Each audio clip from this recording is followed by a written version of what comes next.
penicillin.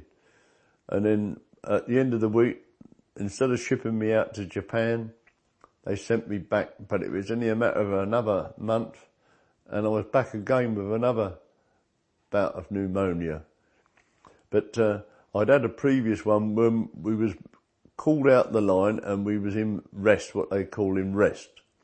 And I don't know where it come from, but some of the blokes had a football, and we were kicking the football about, and one of them hit this so hard, and I must have turned my face, and I took the full whack in my face with a football. I ended up with a tooth broken off right down to the gum. And eventually the regimental aid post said, we get you up a MASH unit, get that taken out, because it was all jagged. And I got up to a MASH, and a big American, oh, he was big, this doctor, and he looked at me, he said, well, I can't give you an anaesthetic for that, lad. He said, but if you sit on that chair, I'll just get my tools. He said, I can take that out for you. And he put one hand on my head and held my head with one hand, and he put his, whatever you call them, onto my tooth and pulled it out. And with no anaesthetic? No anaesthetic at all. I heard him crunch to break the roots of it, and then he pulled it out.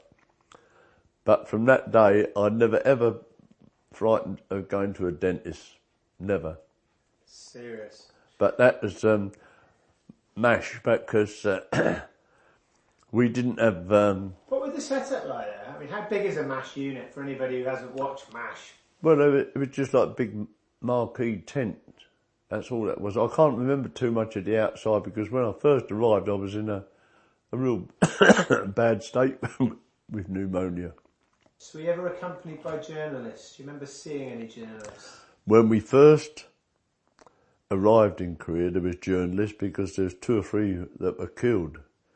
But there was one who wrote a book, and it's a very good book, Tim Carew. He was one of our early ones. Did you meet him? No, I didn't. I can't recall meeting him, no. What about the South Korean sort of helpers, if you like? Did you have anybody helping you directly, or did you? Yeah, there's lots of little stories I could tell you, but the South Korean porters, it's only recently that I inquired about, is there any monument to the South Korean porters, because those porters that was brought in to help us, they had their A-frame, which was a frame like that fitted on their back, and what they didn't carry was nobody's business, and they would climb those hills where you couldn't have done it yourself. And did you have any dealings with them yourself? Did you have anyone assigned to you? Well, no, I didn't have any of them assigned to me. They was mainly with those in the companies.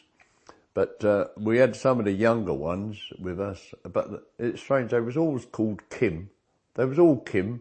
But some of them eventually went on to do very well for themselves after the ceasefire was signed. The Middlesex went back on a revisit, a big group with the Middlesex Korean Club in 1984, I think it was. And stepping off the plane in Chon, coming down the steps, and the man who used to be secretary of our club, the chap who was standing at the bottom was a Korean, very smart, and he said, "Corporal Lofts?" And he said, "Yes, that's me." He said, "Who are you?" He said, "I'm Kim." He said, "You looked after me when I was a young man." Oh, how nice. And he turned out to be the head of South Korean police. Cool. What about ENSA? Was ENSA there at that time? No, I mean, this is what I say. It was a 2-part war, really, because they said about NAFI and entertainment. We never saw that, and people actually drew their money, but we didn't draw wages, because what could you spend it on? We didn't have time to go anywhere else other than what we was doing. But there was never a naffy truck turned up to supply with it. I never drew any money in Korea, and nor did the other rates. When we got back to Hong Kong, I can always remember it. I had £141 back money in my pay book. Well, when we used to get, when you think we was out there for that time, 10 months, it soon added up. 10 months, we was looking about 45 weeks we was out there. £141, you could almost buy a house for that, couldn't you? Well, I bought lots and lots of stuff to come home with. Yeah. How long were you back in Hong Kong? Yeah. Well, it all goes back. You see, we was only in Korea doing 18 months, but we was only there a couple of weeks when they introduced another 6 months to go on, or else I'd have been back long before I did. But I came back on April the 24th back into Hong Kong, getting the officers' mess quarters sorted out for them, which was absolutely appalling to start with. There's a lot of work to do. And they arrived back in May the 18th. They got back into Hong Kong. And then I left Hong Kong around the middle of July, I think it was.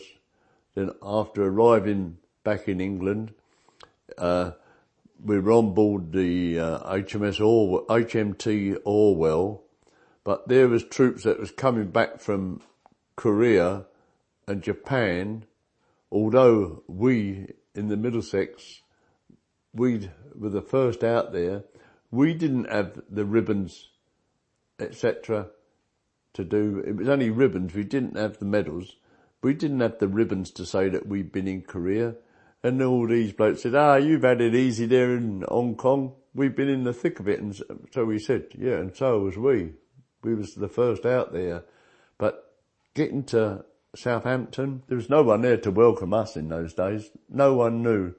And an unsettling thing was the first night I'm home. I lived a short distance from our railway club, and my father took us all over to the railway club to have a drink, and the first thing I had was a man that I knew. He said, "Hello, Edgar." I said, "How are you then, Jack?" And he said, "When you off back then?" I said, "Off back?" I said, "I'm finished with it now." But that's the first thing they used to say to you, "When you going back?" But no one knew it. Even then, they didn't know much about the Korean War here. It wasn't. They turn around and say it's all to do because it was the United Nations. I mean, the Queen's medal that we got, you must have had this told to you, I don't know. But we, the Middlesex and the Argylls, we weren't entitled to that Queen's medal. We didn't fight under the Queen. The Queen never came into 1952.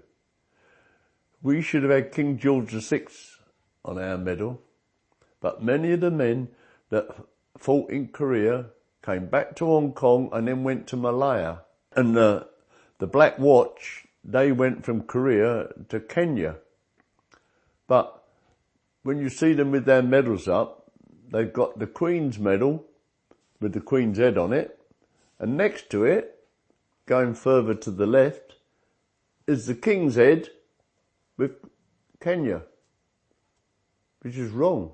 It's a real cock-up, isn't it? But coming out the army, unfortunately, I arrived back in Mill Hill Barracks of the Middlesex with, there was 12 of us in our draft that went to Korea, and 11 come back. We lost one man out of that, and that was a man named Bennett. But he was the only one we lost. The other 12 of us, we arrived back in Mill Hill Barracks, and where we all thought we was just going to hand our gear in, and that was it. We were sent home on leave and had to report back the 16th of September. Did you have a lot of dealings with the Australians and the Kiwis? Yeah, another lot of good blokes. I mean, I've had a lot to do with the Australians. At the time, I mean. Yeah, I had a lot to do.